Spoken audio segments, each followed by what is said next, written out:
Okay. Well, hello everybody. It's fantastic to have so many of you joining us. My name's Richard Sandell. I'm the one of the co-directors of RCMG. It's the Research Centre for Museums and Galleries here at the University of Leicester. I'm a white male in my mid 50s, and I'm sat here in my office at the University of Leicester. It's great to be back in the building. Welcome to this event celebrating the Activist Museum. And as Cecile said, welcome wherever you are dialing in from. And also, if you're watching this as a pre-recording, we have sold out for this event. I say sold out because, of course, it's free, but it was we had a limit on the number of tickets, and it's full. And we're pleased, so pleased to have all of you here and to have so much interest in this theme. I can see some of you introducing yourselves in the chat. Do keep doing that. It gives us a great sense of community and where you're from. I just wanted to open by saying why I think this is such a timely event. You know, I was casting my mind back. It's a few years, not many, but a few years since Robert Janes, who you'll meet shortly, and I were working on our book, Museum Activism. And we wanted to draw attention to a growing, what we called an activist turn, so a growing sense across the international museum community that the idea of purposefully harnessing the museum's resources for greater good, that sort of purposeful and intent-filled work was growing. We were seeing much more active engagement by museums in all sorts of social, political, environmental, economic issues, and so on.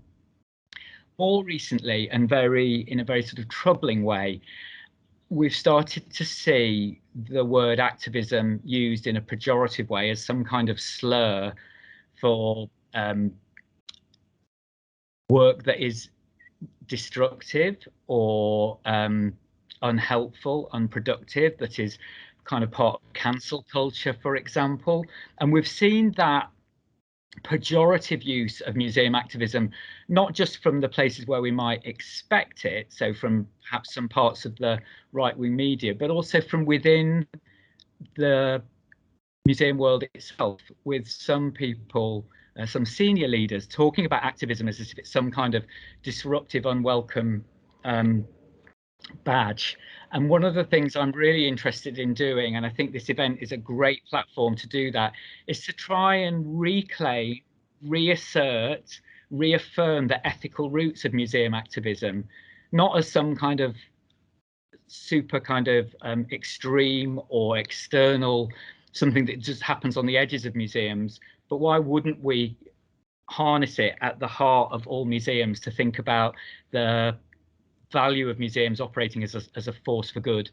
Why would that be seen as something negative? So it feels like a really great timely moment to be celebrating three amazing groups of people who you'll be hearing from shortly. They are the award winners of our second year of the Museum Activism Award, and you'll be hearing about them in a moment from my colleagues, and you'll be watching some pre-recorded videos, and you'll be able to ask some questions of those amazing projects that have been enormously inspiring and really help us in that task of asserting activism as a kind of central ethical force in the way we talk about and make museums. So the event is being recorded and it will be captioned throughout. We'd like to make it available to people to watch afterwards. Please use the chat. You're introducing yourselves now. You can place questions in there at any point. My colleagues are going to kind of harvest those questions. We won't get through them all, but we'll get through as many as we can. So please do place questions in the chat as we go along. I think, have I covered everything there, Cecile? Is there anything I've missed in my introduction? I think so. I don't know if you missed it, but just to reiterate, we are recording the event as well. Great. Thank you for that. And recording has started. So I'm going to hand over to my colleague and collaborator, Robert Janes, and invite him on screen to tell us a little bit more about the origins of the Activist Museum Awards that we're here to unpack and celebrate today. Bob, over to you. Thanks very much. Well, thank you very much, Richard. I'm delighted to be here. So greetings from Canada. I'm honored to celebrate the 2021 recipients of the Activist Museum Award. And as the founder of this award, I'm grateful for the opportunity to do so. I've been involved in museums for about 45 years in a variety of capacities, and I've devoted my career to championing museums as important social institutions that can make a difference in the lives of individuals and their communities. I began my museum career in the far north of Canada, where the majority of the population were Indigenous peoples. And my many years there as an archaeologist and a museum director left me with a profound respect for an Indigenous worldview that abounded with so many lessons and knowledge that still guide me today, including things like environmental stewardship, leadership based on competence and respect, not hierarchy, self-organization, the importance of personal agency, and the meaning of generosity, as well as the importance of small group culture where values and habits are shared. I also learned firsthand the meaning of social ecology, the fact that social and environmental issues are closely intertwined and must be considered simultaneously. And underscoring all that, I've always been interested in the social responsibility of museums as I see them as key civic and intellectual resources. And we're now confronted with a litany of grave issues, ranging from the loss of biodiversity to poverty to racial inequality. Not to mention the most critical issue of all, the climate chaos which is now unfolding. Now, I'm a baby boomer and a grandfather, and I cannot but ponder the future of my children, my grandchildren, and their children's children as the planet unravels. All of these matters are rightly the purview of the activist museum student, the activist practitioner, and the activist academic. Museums are part of my community. They're part of my life. Museums are also, as I mentioned earlier, vital instruments of social responsibility, and they are in a position to invent a new future for themselves and their communities by creating an image of a desirable future, which really is the essential first step in its realization. Our lives as museum workers, as well as citizens, are inextricably bound up with the world at large. Fortunately, we have the advent of museum activism to assist with the durability and well-being of individuals and communities and the more than human world. I established the Activist Museum Award to acknowledge these opportunities and these responsibilities, as well as to honor my longtime friend, colleague, and collaborator, Richard Sandell, for all his efforts to bring about social change through museum practice. The recipients of the Activist Museum Award have demonstrated their commitment to making the world a better place. And as Edward Abbey, the essayist, once wrote, "Sentiment without action is the ruin of the soul." This award celebrates both sentiment and action. And I hope that the global museum community will be inspired to make a similar commitment to museum activism, because in the end, all museums are uniquely qualified to do so because of their singular combination of historical consciousness, sense of place, long-term stewardship, public accessibility, and unprecedented public trust. So I want to sincerely thank Richard, Cecile, and Cesare for organizing this event, and especially the recipients of the Activist Museum Award for clearly demonstrating that museums are forces for good. Thanks very much for having me here today. Thanks so much, Bob. It's wonderful to hear about the kind of long roots and thinking that inspired you to set up the award. We are enormously grateful for your leadership in that area. I have to say, without a doubt, on behalf of all my colleagues, the opportunity to celebrate, give some funding to, and really amplify the inspiring projects that we're going to hear from today, but also those that were the first round of recipients, has been the most joyful and wonderful part of my working life to do that. It's been seriously a real honour to do that. It's been absolutely fantastic. We're grateful to you for making it possible and setting it up.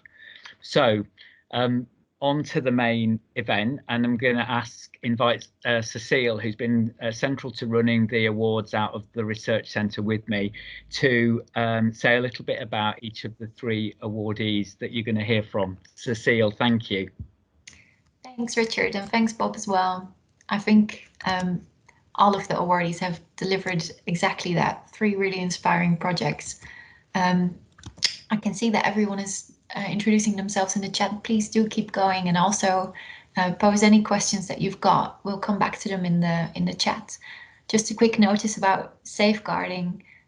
We do ask you all, of course, to approach the chat with kindness. So if there's any unrespectful or hate speech in the chat, we do sort of respectively can uninvite participants. So I'm going to just move on to introducing the first presentation, which is by Miriam Brucius, Benjamina Efuadetsi, and Alice Stevenson from 100 Histories of 100 Worlds in One Object. You might be able to see them. They're coming in on video. Hi. And they have prepared a brilliant presentation for you. So it's about their online platform, which is a platform for cross-disciplinary histories of museum artifacts, which has formed a really important intervention in the museum decolonization movement, which, as they noted in their application, has often focused on projects that are of benefit to the museum rather than the benefits that the communities can have through that process. So in their presentation, they reflect on the pilot projects that facilitated conversations between researchers, heritage and museum practitioners in the Global South. So I'm going to hand over to their recording.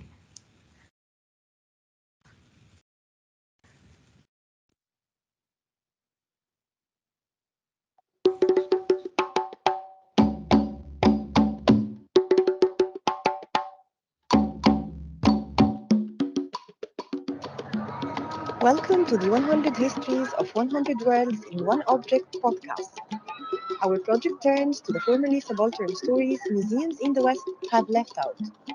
How can previously excluded voices be empowered to tell their own histories about these objects? My name is Alice Stevenson, and I'm one of the founding editors of the 100 Histories of 100 Worlds in One Object website. Now, this is the platform that has been built by our digital editor, Benjamina Efuadetsi, and this is where we can give a space for alternative perspectives on the history of the world in 100 objects, which is our departure point for this project. The project came about as a result of a conversation that I had with Miriam Brucius and Subhadra Das and Alice Proctor following one of Alice Proctor's tours. And we thought about how alternative ways outside of the museum there might be. And we now have on this platform numerous different voices, all giving a different view on the objects that were originally brought together by Neil MacGregor. These contributors all responded to a call for action. And this is something that we are continuing to reflect on, its purposes and what it might achieve. But so far, we've got 9 essays on the website that you can see here. We've got 4 podcasts and 1 video, with more in the pipeline, all with different perspectives on the museum objects. This, for example, is one of our most recent ones, looking at reframing the history of archaeology, and something that the 100 Histories project did not look at, which was photographs and the hidden agencies behind museum collections that those photographs reveal. So there's numerous ways that we can use this platform to showcase these different voices, whether it is written work, photographs, images, voices, music, conversations. So this is something that we're seeking to develop. Hello, my name is Miriam Brucius and I'm one of the editors of the project. And in the next few minutes, I want to tell you a little bit more about where we think our project might be going in the future. As you just heard, we want to be a dynamic platform that centers how different communities benefit from decolonization efforts, not simply and primarily Western museums. So rather than set the terms of the conversation, our grassroots initiative intends to center what different communities need from decolonization. The idea of flat hierarchies and collaboration lies at the project's core. And to that end, our project recently asked our editors and authors for input to jointly decide which role 100 Histories should play in future discussions related to decolonization, repatriation, restitution, and reparation. So what can we as a digital platform do? For which purpose is project funding needed as we approach the next steps? And thanks to the Activist Museum Award, we were able to have Benjamina and Shelley with us this year to help us organize 3 online World Cafes to facilitate conversations between researchers, heritage, and museum practitioners in the Global South over the next year. And these World Cafes will act as focus groups for the evaluation of our website and also serve as an opportunity to co-develop the future direction of the project. And they will eventually expand the range of public engagement capabilities of the website as we look to develop this resource to become an interactive space of dialogue rather than just dissemination. Our first cafe took place in September and it addressed 3 themes: objects, institutions, and people. And I will quickly talk you through some of the points that we discussed.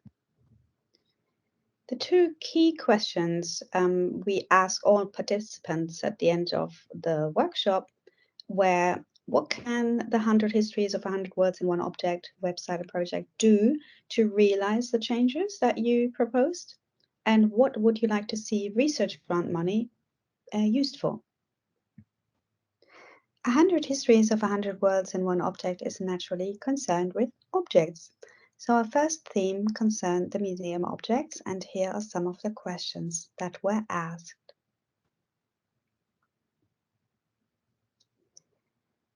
In our discussion, the consensus was that we should focus on connecting objects and stories to local and to source communities, because although objects are important, they are not always enough to fulfill community needs, wants, and priorities at any given time. And this approach to object biographies also made us wonder about our audiences. Some expressed concerns, for example, how we can bridge the gap between academia and community needs.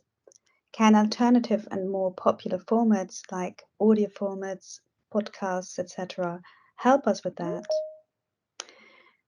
In some museums, there are also no objects, and this is a result of them being taken away, for example, during colonialism or for political reasons. But the idea of a museum without objects is also not so radical. It already exists, for example, in the Palestine Museum or the Museum of British Colonialism. So might this be a model we can perhaps replicate? Can 100 Histories act digitally as a horizontal platform that moves away from an object-centered approach towards centering people and their stories, holding these, not hosting them? Under the umbrella of this theme, institutions, participants talked about taxonomy and Western narratives and how these have shaped both the objects in our collections and also the foundations of our institutions. So here you can see some of the questions we proposed for this session, and I'll give you again a little moment to just read them.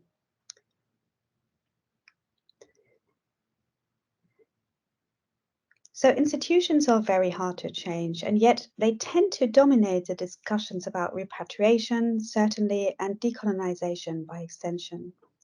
And although these institutions, which are predominantly Western, do have the resource to finance ambitious and intellectually expansive projects, these also come with the pressure funding structures always bring along. So taking into account financial, administrative, digital, political, and language barriers, we aim to shift the conversation away from Western museums. Yet, while it is our aim to decenter museums, and of course also ultimately the British Museum and its original History of the World in 100 Objects project, which inspired our project, it is also necessary to engage with museums, where financial resources and the power often lies. So the idea of operating ethically therefore needs to also recognize the uneven reality of the world we are operating in. So we kind of concluded that we are both outside the museum, but at the same time, we are also inside the museum, because we also want to create a dialogue that will lead to a greater multitude of stories in museum spaces themselves. And then finally, under the headline People, we asked the following questions.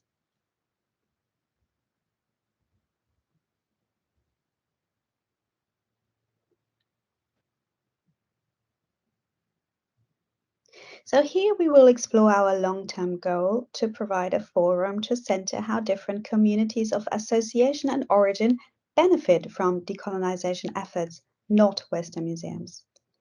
A point we also discussed was how to create a system of mutual benefits and whether there are options such as shared curatorships. Context is paramount, and we have to break apart the assumptions and be mindful of the different layers that exist.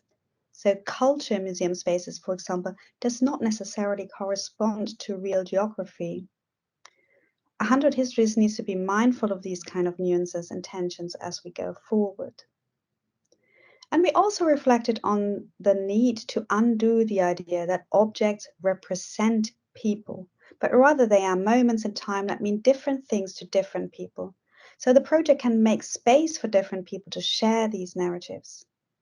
So the meaning of objects would actually not exist without communities.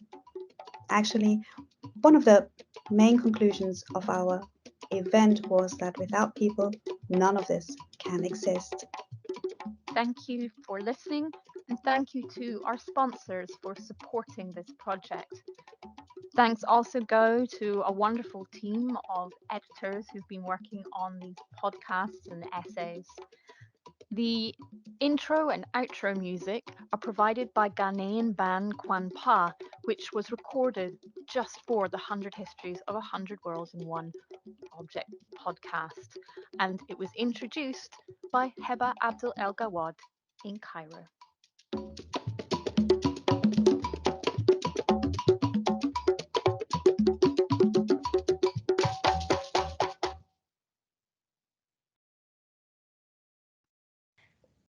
Thanks so much, Benjamina, Miriam, and Alice. That was great. And I would encourage anyone to just have a look at their website as well after the event, because it unpacks many of those layers that you've sort of started to unpick in the presentation. It really is amazing work. So we're going to move on to the next speaker, to the next recording, which is by Journey to Justice. Let me see. Yeah, Abigail is here and Gary is here as well. Hi. I'll just say for our visually impaired speakers that it's Cecile speaking again right now. I'm a white woman in my 30s, and Abby and Carrie will introduce themselves as part of the panel. And they're going to speak. Their recording right now is going to talk about their wonderful project that they've made as part of Journey to Justice, which is a national human rights education charity. And the project for which they won the award really impressed the panel as it addressed one of the most pressing but equally under-highlighted issues of today by developing an economic injustice action pack, which will be used by museums and already is, local communities and by the wider project. So I'm just going to hand over to their recording now.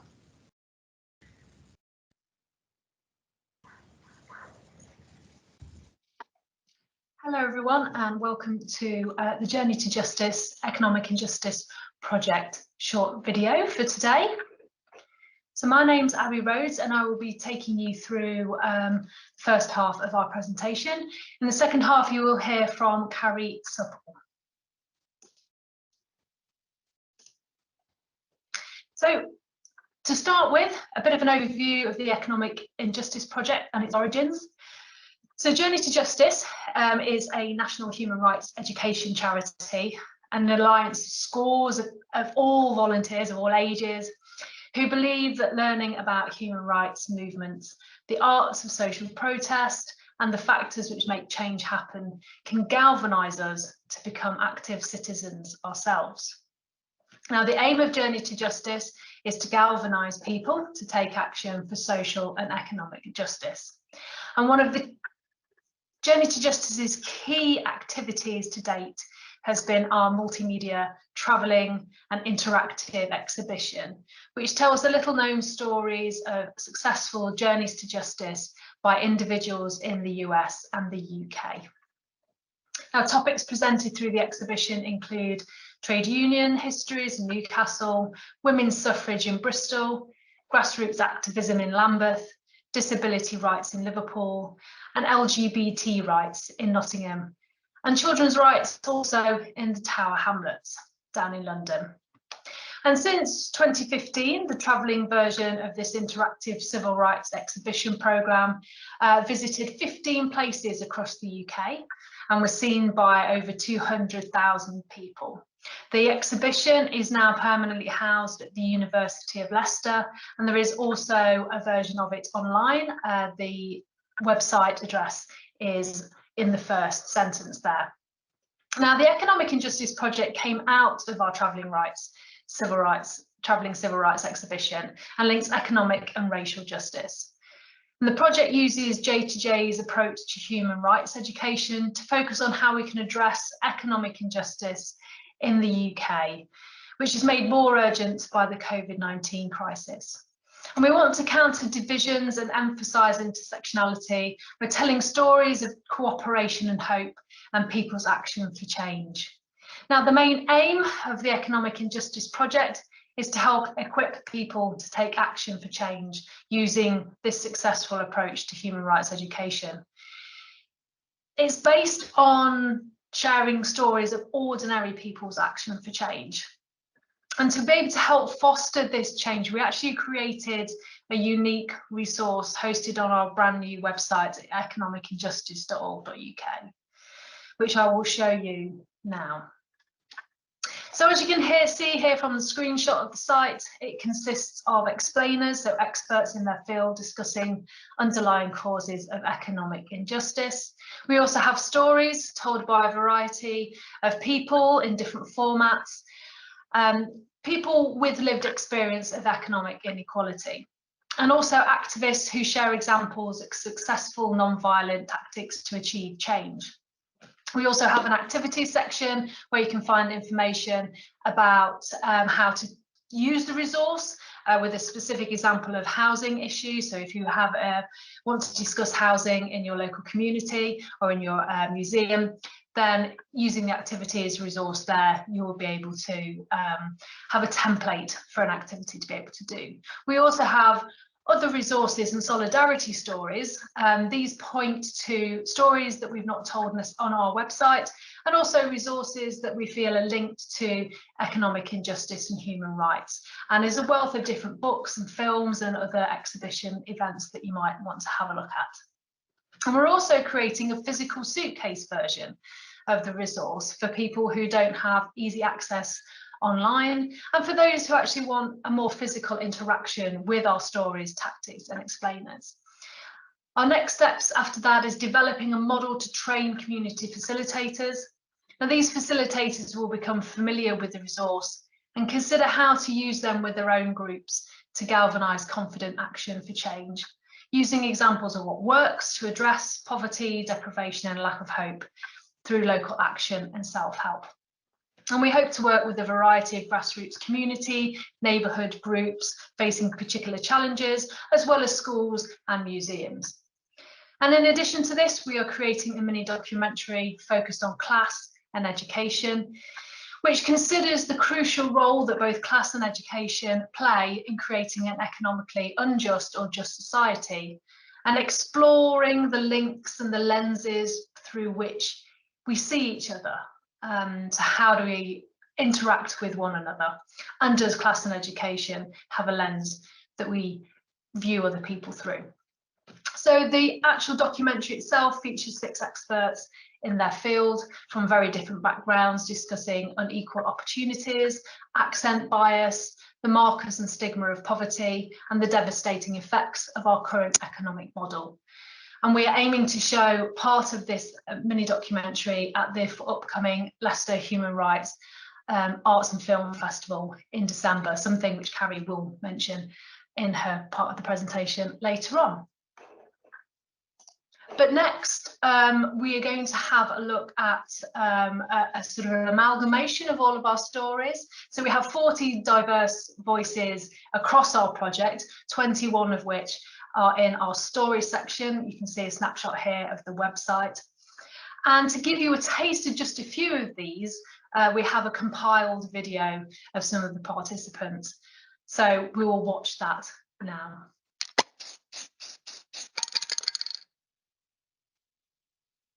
So I've been running Back to Nature for about 5 years now, and I'm 18, so I actually started it when I was 13.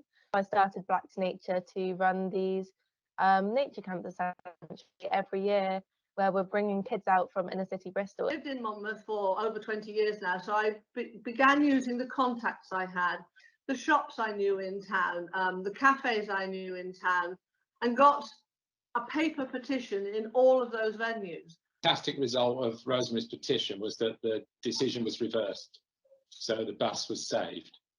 And that's when I had the light bulb moment for me, because capacity at these 2 grounds were 40,000 to 50,000 fans.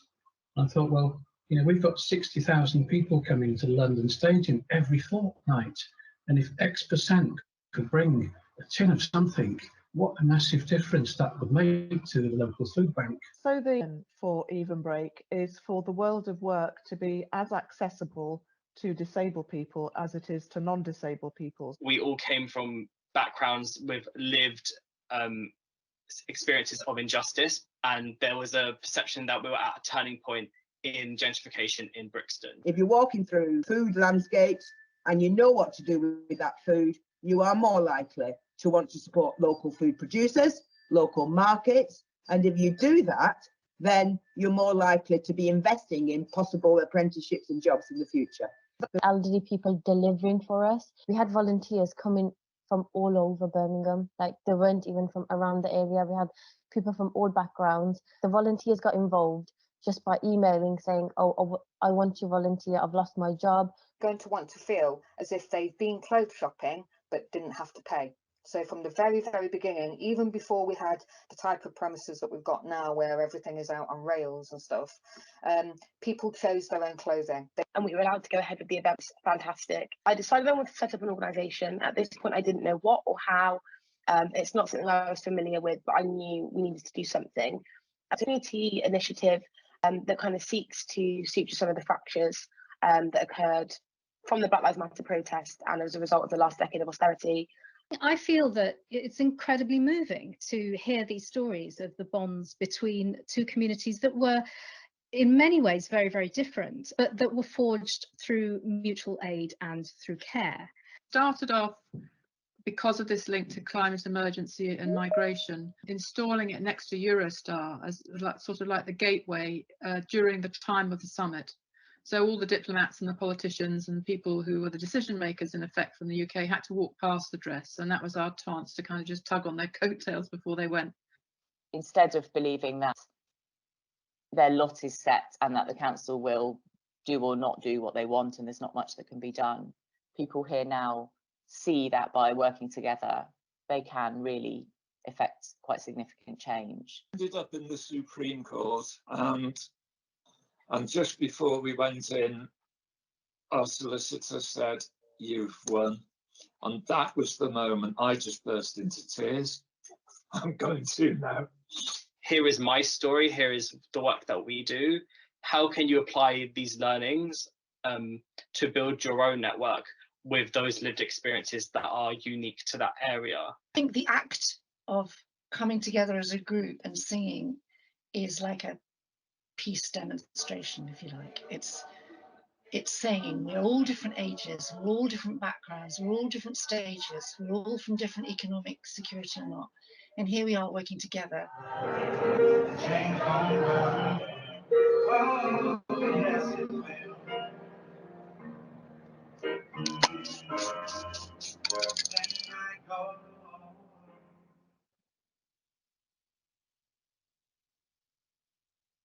The things that went well for us were, first of all, finding two exceptional groups of people, experts, to help us create the project. In Rainbow Collective, a filmmaking production company dedicated to social justice work, we found partners who were skilled and patient and creative, and the same with Vanishing Point Creative, the web designers we have worked with since the beginning of Journey to Justice. So they created the website on which the project sits, and we did all the filming and podcast creation with Hanan and Richard of Rainbow Collective, and Bernie and Andy at Vanishing Point Creative. Using Zoom turned out, like a lot of other organizations, turned out to be an absolute boon, because it meant we could speak to and record and reach people from all over the UK to take part in the project, with just sitting in our own homes and they in their homes, and that worked really, really well for weeks. And the range of participants was fantastic as well. So again, partly perhaps because of lockdown, although we know not everybody was available, as in, you know, at home, but it meant that people were more available than they might have been. So in terms of quality and experience, and the mix that we needed, so many people said yes and wanted to be part of it, not least because it's their aim as well, economic justice in the UK. The fourth thing that went well was the fact that we could work with existing partners and members, and so there were already people involved with social justice and economic justice, and members, new people, or members were involved with trade unions, or members had been involved in campaigning. So we could draw on, as we always have done, their knowledge. And Journey to Justice has always worked in this way that is organic and also strategic, but that the quality of our partners and members lent us so much support. And of course, without funding, we couldn't have made the project. And we would like to thank, I'm going to say them because really they were instrumental in both paying for Abby's time originally and the filmmakers and the web guys. So the Diana Whitworth CAF Trust, MSN Fund, Garden Court Chambers, Lippmann Miliband Trust, Matrix Causes, Lush, and the RCMG, and many of our supporters and donors and people walked in aid of us, and artists designed postcards in aid of us that we sold, postcards with economic justice theme. So that was transforming. I think I might have, no, I haven't missed anybody out. We needed more funding, but I'll come on to that in a minute with some of the challenges. But without that funding, we couldn't have made this resource. The other things that went well were we managed to produce the project on time and launched it in June with 200 people signed up. It was a wonderful night. We launched this resource that you've seen part of, and our civil rights exhibition online, which is another resource, free resource, j2jhumanrights.org.uk. We had brilliant feedback from a range of people from within the target audience we had wanted to reach. So that was very gratifying, and then received invitations to talk about the project. Abby has led most of those. So there was a discourse politics seminar, a WEA lecture. There's going to be, we're taking part in December in a Leicester Human Rights Film Festival. Trade unions are interested, schools are interested. So we're delighted with that take up to begin with. And these are just two of the quotes we received as soon as people started watching the resources and thinking how they could use them. So this Bristol community worker wrote, "Wow, this seems just what we need. Currently, each week at Acts of Activism, we focus on a different aspect of injustice." And she invited us to take part in a forthcoming event that they're organising. And then a teacher at Northumbria University on seeing particularly the stories from the Northeast, brilliantly put together. I was really impressed. This is a forgotten story. He was talking about a whistleblowing story in a care home, Craigie Lee care home. They want to use it with their students to encourage them to engage in social change. So we were really pleased with that initial feedback. What could be improved? Funding, as always. We do want a need to pay. We'd love to pay for someone's time to continue with the project, to pilot it, to gather evaluation, to support. We have people lined up to use the project in the Forest of Dean and Birmingham, and luckily they're keen to do it whether or not we get funding. But of course we want funding to pay for their time and to pay for all that you need to run a project. And ideally, we've never had staff salaries at Journey to Justice. That's the dream that we continue to try and achieve. And we need funding to do increased publicity. Of course, we do a lot online, but we'd perhaps like to pay for more via the sort of platforms you can use where you need a bit of money. And our capacity was limited because we're all volunteers. People always say we get a great bang for our buck, but capacity is limited because we're all involved in other things.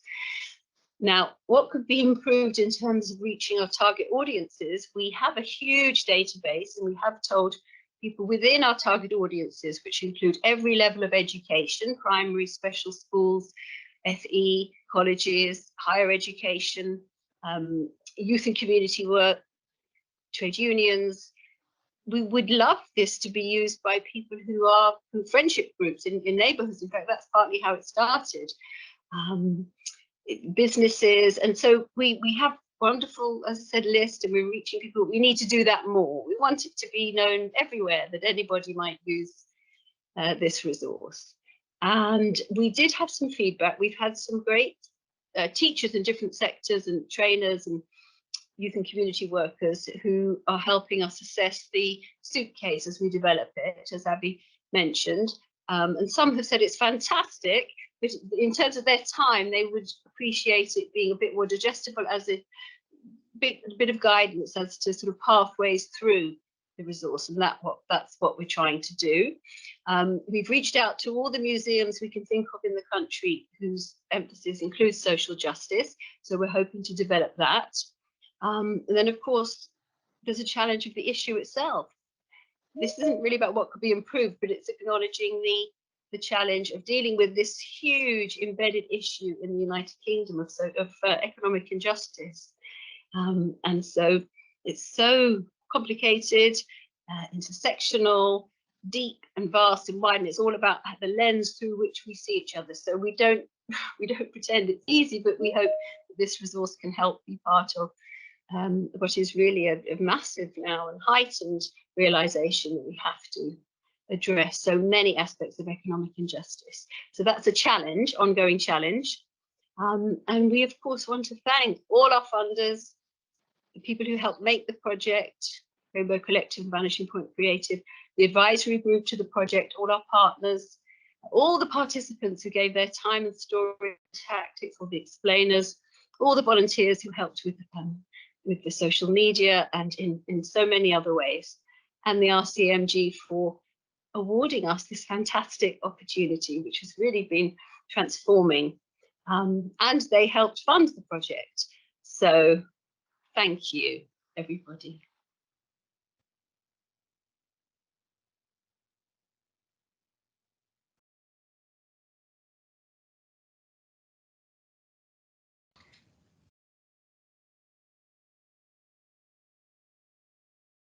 That was amazing, and I love how you showed off how a lot of your work, and that goes for all three of you, is very much volunteer driven and collaborative, and the huge amount of work that you've done together this year. Really, really amazing. So we're going to hand over to the last speaker, which is E.J. Scott from the Museum of Transology, which he is the founder and the curator of. And he used the Activist Museum Award to pilot a new collecting strategy that uses a combination of film and objects to increase the visibility of QTI BIPOC communities within the museum's collection. Now, I'm sure that, like the others, his reflections on the new collecting strategy that he piloted to decolonize the museum will be really inspiring to all of us, and I'm looking forward to discussing more about it in the panel. So, fire away.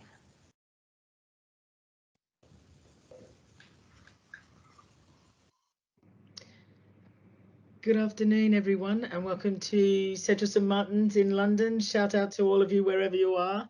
My name is EJ Scott, and I'm the curator of the Museum of Transology. And this year, we were lucky enough to be one of the recipients of the Museum Activist Award from the Research Centre for Galleries and Museums. And we're incredibly grateful because it really has assisted us in a new project that I'd like to go on and tell you about. But before I do that, I thought I would give you all some context to the Museum of Transology in case you don't know about the project.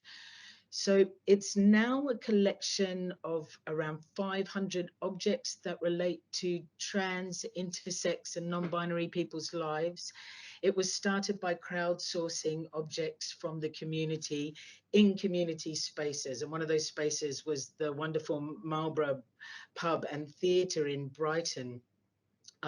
Unfortunately, like so many of these queer spaces under threat, it has recently been sold and it's been repainted, and all the years and years of graffiti has gone, and the theatre's closed down, and it's fallen victim to Victoriana interior decoration, which is potentially more offensive than gentrification, but that's a debate for another day. The collection wouldn't have happened without those kind of spaces, because it built trust from the community in the project. It's now, as a collection, archived in the Bishopsgate Institute in Spitalfields in London. And it's thought to be certainly the most significant collection of objects surrounding trans lives in the UK, but potentially, if not the world. And we're working on partnerships at the moment to start other collections in other places to tell more variations of stories, because trans people's lives obviously are not just one single thing. So the collection is used by researchers. Many of them are students of museum studies, but it's also used to put on displays and exhibitions. For example, it was on display at Brighton Museum and Art Gallery from 2017 to 2019. The collection comes to life because the people who have donated an object and a story are the curators of their own experiences and how to communicate that. So everyone's got one of these little brown tags, and they handwrite the story of the object's significance on it to the side. This one says, "This lipstick was from my wonderful sister, who was the first family member to accept and support my transition." It's therefore archived in a way that the object and the label become two parts of a whole. And this means that those voices are preserved in the history of the collection for the future, so that no curator could come along in 100 years' time, for example, and put on an exhibition without having the voices there. We can't be written over the top of in years to come. So I think it's fair to say that the Museum of Transology is therefore designed to halt the erasure of transhistory by transing the museum sector via community co-curation as a methodology to learn from and to study. It's designed to tackle the misrepresentation of trans people in the global north and to challenge the non-consensual pathologizing of gender variance by simply showing the sheer breadth of experience of the donors. And finally, it's also really very conscious that it's an effort to combat the spectacularization of trans lives and bodies by the UK media, which is touted, widely as being the most transphobic media in the world. The collection puts the voices of the past into the future so that it can never again be said that we can't call trans people trans in the past. And I think this is significant because we don't hesitate to call, Virginia Woolf and Vida Sackville-West the most famous lesbians in the history of Sussex. And that says a lot because I come from Brighton, so I know how significant that claim is. And we don't hesitate to call Oscar Wilde a gay icon because of course he is, but that's certainly not what he would have called himself. So whilst I understand the charges of ahistoricism, I do think there's a sort of a darker underbelly in telling people that they can't call people trans in the past, because not only have we already been erased for centuries and centuries within the museum environment, I think that the sort of evil underbelly of these charges is that we erase trans people's sense of belonging in society in today. I don't believe that we're calling them, that we're laying charges of ahistoricism at their doorstep in this intention of making them a more robust historian. Trans, intersex and non-binary people have actually been ridiculed in museums and as little more than Greek mythology. They've been haunted by after-death dissection, and until recently they had never really been sort of featured within historical timelines as functioning members of the broader community, such as James Howe and his wife Mary Howe, with whom he ran the White Horse Tavern in Poplar for decades and who transformed himself into a man and a husband in 1729. He's been described in Jen Mannion's recent book, In the Female Husband, as a pillar of the community. He ran a pub after all. If we can't call ourselves trans in the past, our people will be lost. And we, as trans people, are consequently rendered homeless in history. And we're teaching trans, non-binary and intersex young people that people like them didn't contribute to society and therefore made no contribution to the world as we know it today. And we're teaching them that their lives are not going to be worth remembering and that they're destined to be forgotten. The Museum of Transology is therefore an activist project because we're standing up collectively to intervene in the cultural landscape, to halt the erasure of our transcestors. However, I'm not only trans person, I'm also a curator, and with careful critique looking at the collection and the curatorial methodology of attaching these handwritten voices on the tags, I've realized that not all participants, if any, actually have offered intersectional reflections, and yet we don't live single issue lives as trans people. It was clear that when provided with the tag on a small surface, there was only room to talk about transness, particularly in a collection that itself is called Trans. But like I say, we don't live single issue lives. Those from QT-BIPOC communities or QT-BIPOC communities, that is queer, trans, intersex, Black, Indigenous, people of color, QT-BIPOC, they experience lives, obviously, that navigate social inequalities that result from gender variance being enmeshed with racism. For example, Black trans women in particular are victims of heightened misogyny, including disproportionate levels of violent attack. Equally, Black men who transition, I heard a friend of mine talking about this recently, describe the fear that they experience becoming visible as Black men in society when exposed firsthand to disproportionate presumptions of criminality and violent tendencies. Being stopped and body searched as a Black trans man, for example, multiplies fear.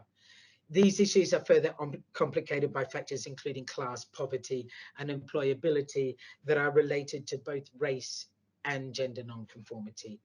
So despite a successful proactive effort to collect from the QT-BIPOC community when it was the collection project was first launched, that included specifically building awareness of the project and trust in it by collecting proactively contributions from community leaders such as Travis Alabanza, performer and playwright, and the model Munroe Bergdorf. After all, let's face it, we call you know, audiences like this, Black audiences, trans audiences, hard to reach. They're not hard to reach, it's just hardly ever that anyone makes the effort to reach them, so they're hardly ever reached, right? Despite this strategy that we'd employed of attracting donations of objects from this community, not once in the objects that we collected did the participants discuss this intersection of gender and race. And indeed, the text panel that I wrote myself that's underneath this photograph of Munroe on display at Brighton Museum and Art Gallery on intersectionality, I felt that it appeared tokenistic because there weren't objects in the collection that were talking back to it. So as I say, this Activist Award project aimed to decolonize the Museum of Transology, and the presumption that a single curatorial methodology could serve all communities equally.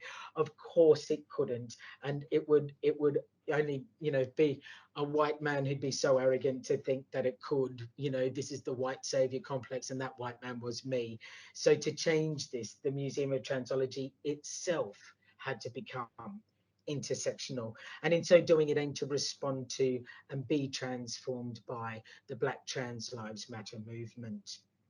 The MOT's QDB Pop Collection project therefore raised its hopes that it could engage with this community with the potential of museological action to create positive social change whilst fighting discrimination the community experiences by lending them the museum's social agency to the cause. So the award enabled us to pilot a new collecting strategy where we recorded and we invited participants to be interviewed and recorded for around 10 minutes on Zoom, really low cost, low production kind of manifestation of a digital contribution to the collection. But it worked very well for us because it wasn't expensive, and quite often I think we get put off by the higher production values we're used to seeing in national institutions now, when in actual fact, when we're talking about community made events, there's nothing, collections and events and curation, etc., where I think there's value in understanding the place of craftivism in this process of display, this politics of display. We gave each participant a nominal fee for their time, in a gesture to recognise that these guests must not be asked to participate for free and to give their labour for free ever again, because their families have had generations of their labour stolen, and they're still, you know, living through the consequences of this. And I think that as well, we have to pay attention to this process of decolonization of even the most radical projects, because it's white privilege that needs to pay the price with the labor now, not black and brown participants. So I was very grateful to be able to redistribute the Activist Award Prize money back directly into the community. And I must take 1 second to say that obviously we can't decolonize museums. That's a very grand word to use. They are colonial projects. It would be like saying that we're going to take God out of a church. It's just not possible. But we can proactively aim for them to be less racist. So we specifically asked in the digital interview of the participants, why does the MOT need a specific QDB pop collection? And we gave them the space to talk back to it. You can see on here, these are screenshots from the amateur films that we've made, and you can have a look and watch them on the Museum of Transology's website. These are going to be accessioned into the collection themselves as digital artifact, which helps us grow our collections policy at the Museum of Transology, and through the mentorship that we've received, both through this award and at the Bishopsgate, we are able to maintain our standards of adhering to Spectrum and best practice. So in an exciting turn of events, just before I finish, this project also grew beyond what I initially thought it was going to be, and manifested in a small exhibition that came from out of the collecting of 95 protest signs from the Black Trans Lives March Matters in London on the 27th of June 2020. The Bush Theatre, coincidentally, was running a season of trans plays. Incidentally, one of them was written by Travis Alabanza. We had Travis's dress in the collection. So we were able to display that this time alongside the signs that we had collected, and we made them feel very precious by putting them behind glass and in the black frame. And when the Bush Theatre approached us to curate the show, I was so glad to be able to go, yes, we do have a collection that relates to Black trans lives. Yes, we can put it on display and do the labour to make that happen. And yes, it talks to other objects through these different curatorial approaches, including film.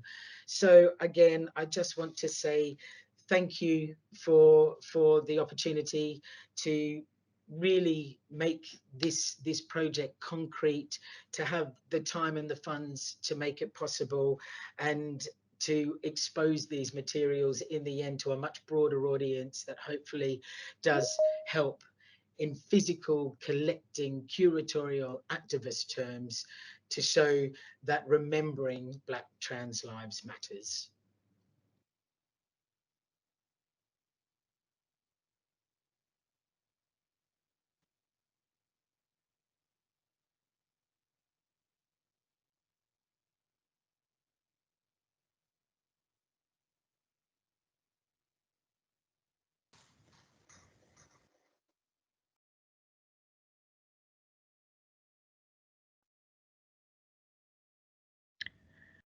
Well, fantastic to get those three honest and full and rich and really inspiring reflections from our three award winners.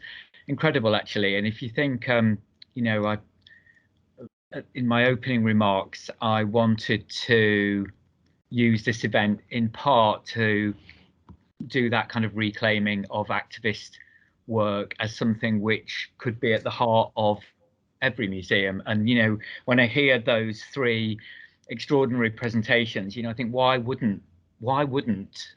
shouldn't museums want to be anti-racist and decolonial? Why wouldn't they want to make space for respectful, diverse voices? Why wouldn't they want to tackle deeply entrenched injustices and discrimination that continues? And each of those projects in different ways just shows how that work is possible in museums and necessary.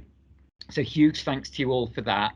Quick reminder that if you've got questions, to pop them in the chat for us. We've got 20 minutes or so for some discussion.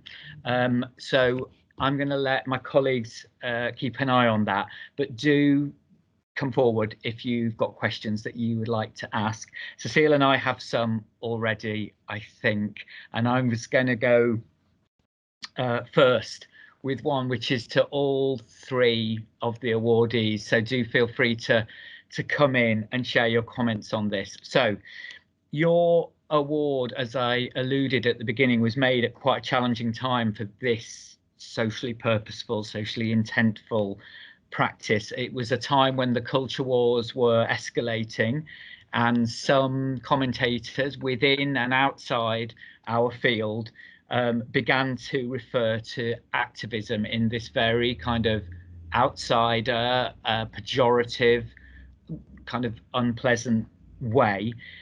How did that discourse kind of affect any of you and your projects, as the idea that activism, you know, you all said you were pleased to get the award, but there's this other stuff going on where people are starting to position that in a negative way. How did that affect you, and how did you deal with it? Can I go first to 100 Objects? Yeah, I can take the question. Can you hear me okay? So yes, these are difficult times, obviously, but the award has also really empowered us and amplified our voice during these times.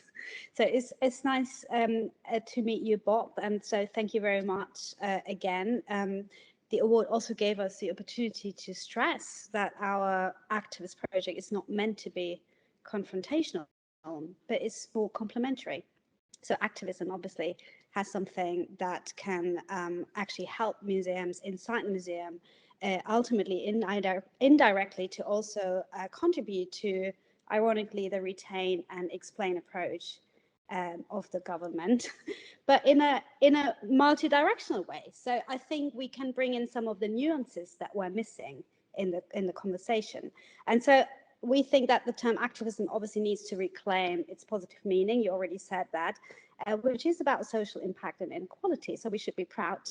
And we therefore think we just keep the good work up rather than be influenced by what people might think or say, but also obviously making sure that we can keep our authors and editors as safe as we can. And that has been an issue, obviously. Brilliant, thanks. Benjamina, do you want to come in on that one? Yes, absolutely. And on the specific point about the fact that 100 Histories is a complementary space. Also to point out that, you know, we are in the museum space. You know, I work in a museum. You probably saw my gloves. I am currently in a museum. Alice, she trains people who want to go into museums, and Miriam researches histories that are placed within the museum space. And so we, in our professional capacities, are situated at the very heart of the spaces that we are critiquing, and we can't do that work without being, like doing it together. So yeah.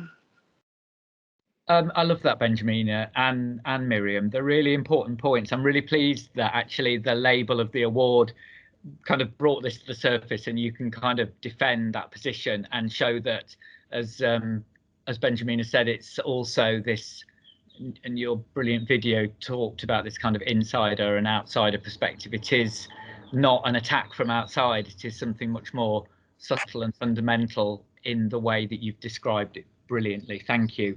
Can I turn to Journey to Justice for their thoughts on this comment, and then over to EJ afterwards? And we felt that actually during this time we didn't feel adversely affected at all, and it's partly, I think, because of the nature of the organization, in that we're all volunteers and we're not wedded to particular institutions, and the issues during this last couple of years has really enhanced this project. They were so pertinent. And also, despite lockdown, as you know, there was heightened activism in a way around Black Lives Matter and Extinction Rebellion and so on. I think, I don't know if Abby agrees, we felt that we were really speaking to the times, and the emphasis on economic and justice, economic and racial equality as well. We didn't feel adversely affected. Yeah, agreed, Carrie. Yeah, I mean, pretty much what other people were saying as well about it being sort of highlighting what we were doing. And also, you know, the Economic Injustice Project as well really sort of seeks to engage people in those spaces, in any spaces that, you know, we will get into, you know, including museums, to be able to really talk about how to do activism, you know. So the tactics section of the website really speaks about, you know, how you can create a campaign and the whole remit of Journey to Justice is a non-violent way. And so really, again, you know, so reclaiming activism as something that's positive and that can really, you know, help people to make a change in this world. I love that positivity at a time when people are feeling, I mean, I know it from some of the connections I have, people are feeling nervous. There's self-censorship going on because of this stuff. So giving people tactics and strategies and reclaiming seems so important. I'm going to turn to EJ here, and then I'm advised by colleagues that questions are hotting up. So I'm going to let Cecile draw on some questions from the group. But first, EJ. Richard, it's funny you should ask this question, because I put forward a proposal for the Museums Association conference to do a panel on the weaponization of community collecting, and the fact that we're seeing non-left communities pick it up and use this methodology as well. And so I invited along a representative from the Museum of Brexit to take part in the panel. And at the bottom of my signature, I had the little award that you'd given us, the little logo, Activist Museum Award. And I got back this email, this diatribe of why museums shouldn't be activists. And I'm going, but you're doing it. You're doing the same thing, and you learn how to do it from us, you know, like, so I actually think that it's you know, it's not quite true that it's a radical left thing anymore. It's quite ironic. But I do think that the trans community has been unfairly centered in these so-called culture wars, and really it's for little more than being collectively committed to clarifying that freedom of speech oughtn't to be conflated with being free to peddle hate speech, you know, and to making that stand. I think that we just have to come back to remembering what being an activist means, and it means activating change, and the change that we want to activate in museums is pluralizing our voices to making more people matter within museum walls. And in actual fact, you know, museums do matter to communities, so communities should matter to museums. We should all feel empowered to be in this two-way exchange of the production of knowledge and and community and care. You know, this is our civic right to do this. So I think we just have to all be empowered to believe that we're all activists when we're on the right side of museology. The right side. I love that. I feel empowered to get back in the world in the face of some of those criticisms that we face. Thank you all. Cecile, I'm going to hand over to you because you've got some questions from the crowd, I think. We've got some brilliant questions, and we're going to talk about objects in a little bit. But while we're on the topic of culture wars, there's one really brilliant question about how can we engage in activism without fueling this idea of culture wars, which is currently used by right-wing media to polarize the discussion. So I don't know if, and I think any of you can respond to this because you've all been negotiating this.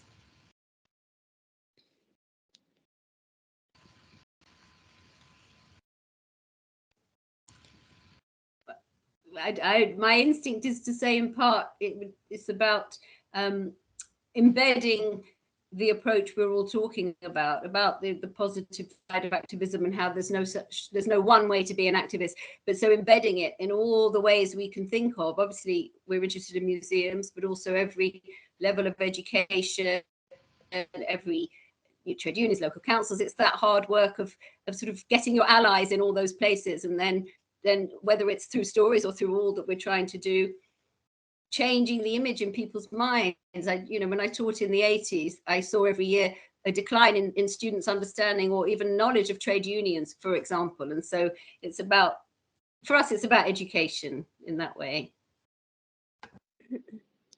Well, maybe just to add to that, for us, being a project that also works from a historical angle, it's important for us to stress that this is how history works. The whole point of doing history is to rewrite it over and over again. And people have done that in the past, and that's what we're doing now. Can I just add as well, I don't think it's us that's fueling the culture wars. I think we're doing really honest, thoughtful, caring, community-oriented work. And in actual fact, this idea that there's this cancel culture, that there's these culture wars. How often do you hear a trans person being interviewed on the radio about issues surrounding transphobia? We're the ones being cancelled out. I think everyone in this room has proved that being an activist is something that is inherent in it, is integrity, is an absolute commitment to positive social change. And in the museum sector, it's positive social change because museums have social agency. We want to harness that for the good of society so that we understand the world we live in and the people we live in it with better. So it's not for us to worry about this rhetoric that's surrounding our work, because it's false news. It's the weaponization of very good practice. I love that answer, EJ. I just want to throw in another question while we've got time. So Ian Watson is asking, are objects necessary in activist museums or museums in general? And if so, what is their purpose? I know some of you are working very much with objects, while others don't have any objects at all. So get stuck in there, I'd say.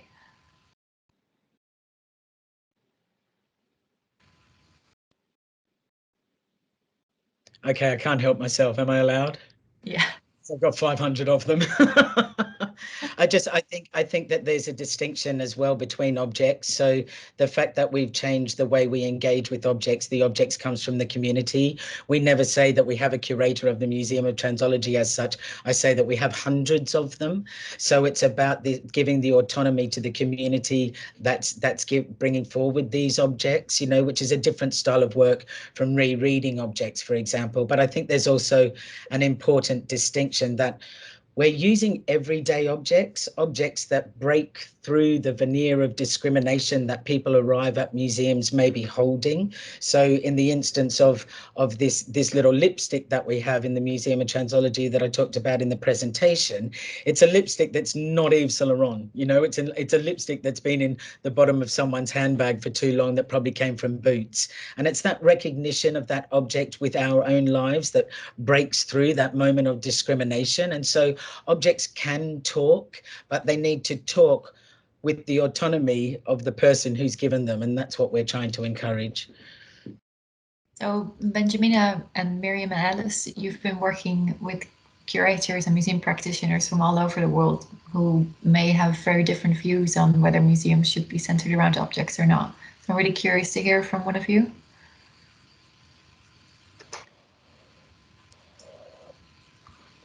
So your mic go off, Benjamin, and please do go ahead if you want. No, you go first because you haven't spoken yet. So go.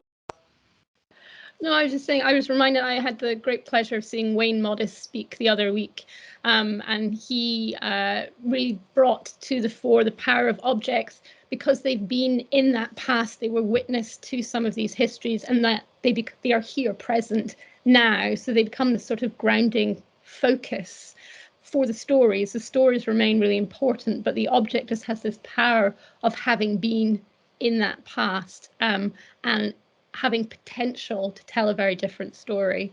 I've obviously can't say it in the wonderful way that Wayne Modis does, but objects aren't absolutely necessary. But I think one of the reasons that they are so powerful right now and all the claims for restitution is because of this, the way in which they have been in multiple places. They're still here while the people may not.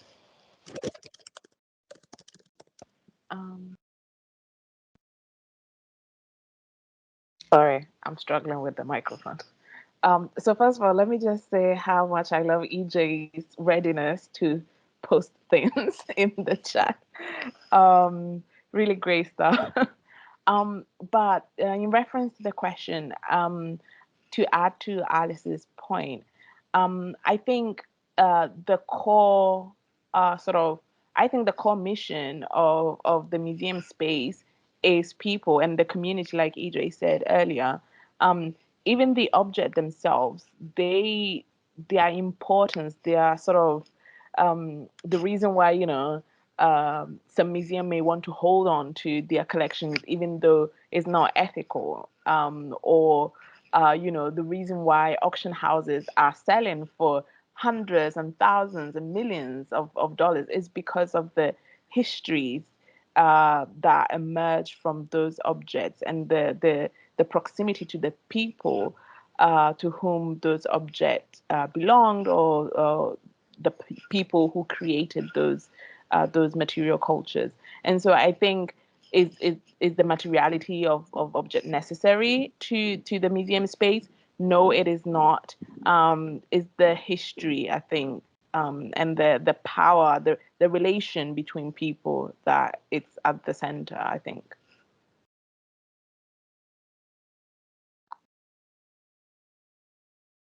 So we've got a few questions about collaboration as well, which, from your presentations, it was clear that collaboration is absolutely at the heart of everything you do.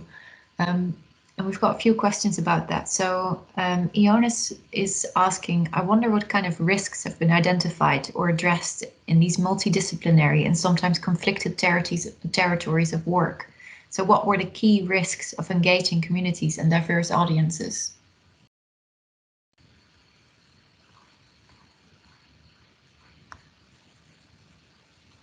Yeah, maybe I can start on that one. So in the case of our project, there are obviously issues related to restitution.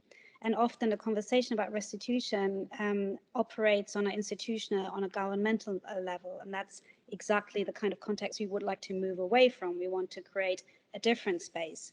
But you have to tread very carefully here because there are inner dynamics and politics going on around in these states where repatriation is now a huge issue. So we've just seen this in the case of Ghana. So there are risks involved on a political level, and also obviously on a personal level. I already mentioned, keeping authors and editors safe in relation to the culture wars that we just used, and maybe not a risk, but as perhaps more of something to think about is how do we actually serve our authors if they come from countries where perhaps a peer-reviewed article might be more useful for their career than a podcast or an essay on our blog. So there are ethical risks also involved in our project that we have to think about how it actually serves the careers of the people who are working and writing for us.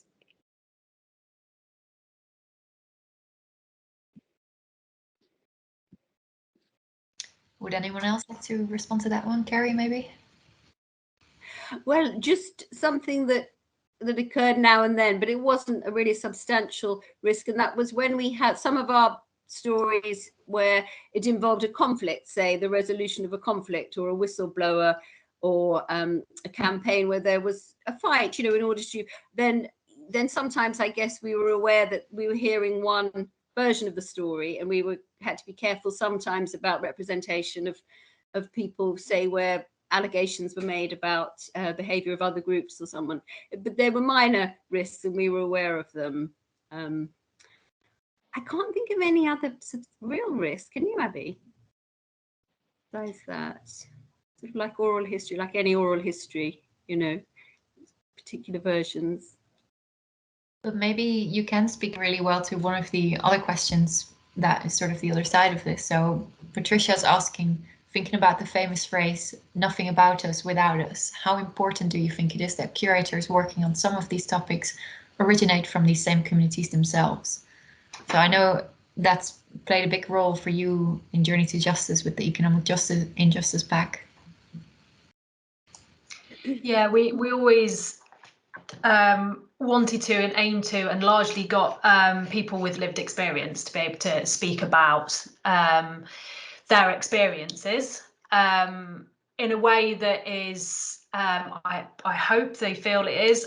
We certainly tried to make sure that it wasn't, sort of a petri dish looking at people, more of a case of actually exploring authentic lived experiences and being in terms of being able to sort of put that across without it becoming something that it's not.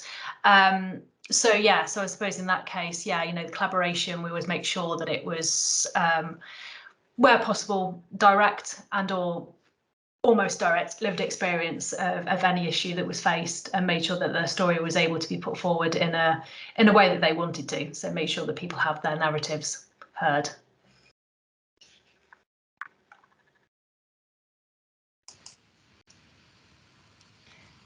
EJ, is this something you want to come in on?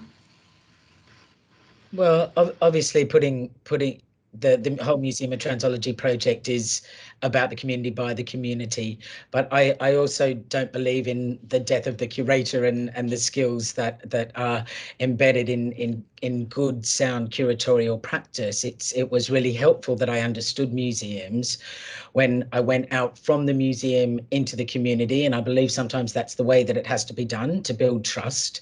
But it was very, very helpful that I understood about consent, that I understood about object accessioning, that I could also demystify some of the museological processes that go into getting communities into museums who haven't been there before. I'll never forget when we used to have a sort of a hat rack sticking out the wall where people could write their own tags in one of the exhibitions. And one of the tags that struck me as one of the most important was when they said, I've never been to a museum before. It took seeing other people like them in the museum to feel safe enough to go into the place in the first place. And it felt like there was trust embedded in the objects because people had written their own narratives and they were in control of that. So it comes right back to this premise of course it has to be about us, but I do think that we need to foster working relationships that are productive with museums, and that has to come from the museum side. They have to prove that they are trustworthy to the community in order for the community to be expected to engage them. Why should they trust a museum if they've been erased or misrepresented for decades, if not centuries?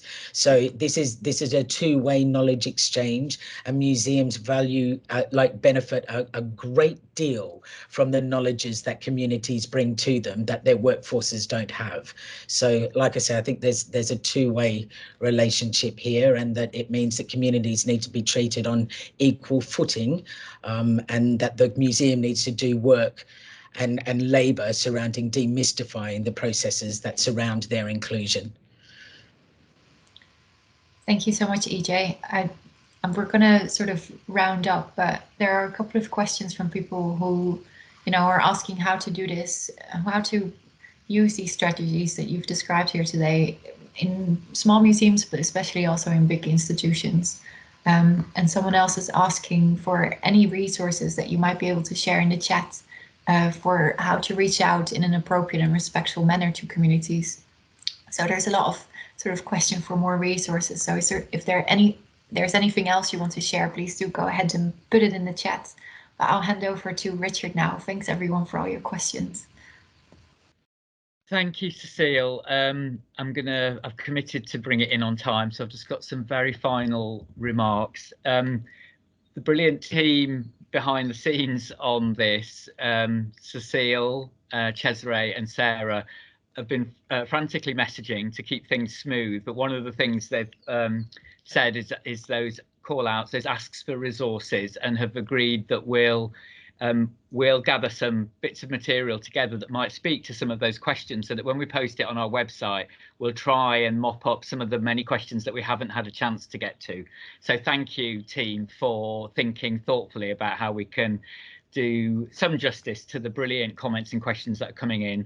I want to say a heartfelt thanks to Robert James, for joining us today and for making this whole initiative possible. It's amazing.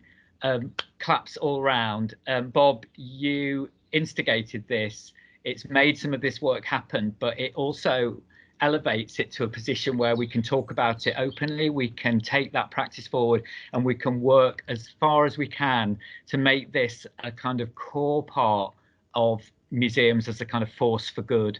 And we want to thank you all for making that possible. Thank you, of course, to our exceptional projects and the groups of people. You're all on my screen now, and genuinely doing work that is breaking new ground, and that we are so pleased to be able to share in the Research Centre and the School of Museum Studies, and put it out and share it to practitioners, students, researchers working across the world, because there's so many insights we're all taking from your brilliant, groundbreaking practice, and I mean that most sincerely. So we are coming up to time. Really appreciate, lastly, the participants for joining us and for your brilliant questions, and I wish you all a great end. Just before we go, Richard, just before we go, we have to all say thank you to yourself and to Cecile for the support you've given us and the mentorship throughout this process. That actually was one of the most helpful things for me, being able to focus my ideas, especially when it was challenging at times. So honestly, both of you, you've just been absolute diamonds. Thank you so much. Thank you very much from all of you. I think as well, some of you put in the chat, you all met as well behind the scenes without us, and you took that opportunity to learn and share from each other. We absolutely loved that as the total spirit of the project. I've got 1 or 30 seconds left to say what I nearly forgot, Cecile. The third round, it's open. Applications are open. The details are on our website, and Cecile and Cesare are offering surgeries where they will speak to people to help you hone your application. The application is really light touch. It doesn't take much at all. It's a slide and a half or something, a few questions. If you've got a good idea, go for it. We have 3 more awards to give out in that third round. So thank you so much. Have a brilliant rest of the day, a great evening, everyone. Thank you for joining us. Bye. Bye-bye. See you. Take good care.